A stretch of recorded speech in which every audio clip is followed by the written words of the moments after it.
Des années qu'il se revendique héritier des anciens propriétaires de Moruroa et Fangatofa.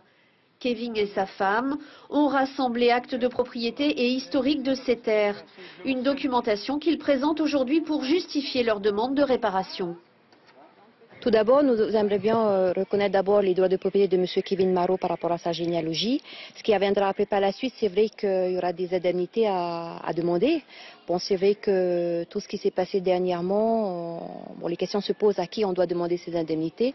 Aujourd'hui, Kevin et sa femme ne sont pas les seuls à demander réparation, car d'autres familles auraient eu des actes de propriété sur ces terres.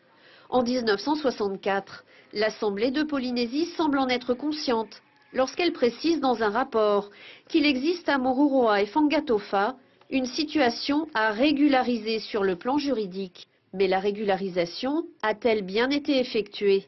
Dans cette délibération de février 1964, l'Assemblée de Polynésie se décharge de cette responsabilité sur l'État qui devra, écrit le territoire, faire son affaire personnelle au nom et pour le compte du territoire de l'éviction et de l'indemnisation éventuelle des occupants de Moruroa et Fangatofa. Un imbroglio juridique relancé la semaine dernière par le vote de l'Assemblée et que le sénateur Tawera semble aujourd'hui assumer. Chacun est libre de défendre ses droits et c'est d'ailleurs ce que fait cette résolution. C'est la Polynésie française qui défend ses droits puisqu'elle était, sauf preuve contraire, et d'autres peuvent le prouver, qu'elle était propriétaire de ces terrains et qu'elle les a cédés à l'État. 18 ans après l'arrêt des essais nucléaires, les terres de Moruroa et de Fangatofa n'ont décidément pas fini d'interpeller le monde politique et les descendants de leurs anciens propriétaires.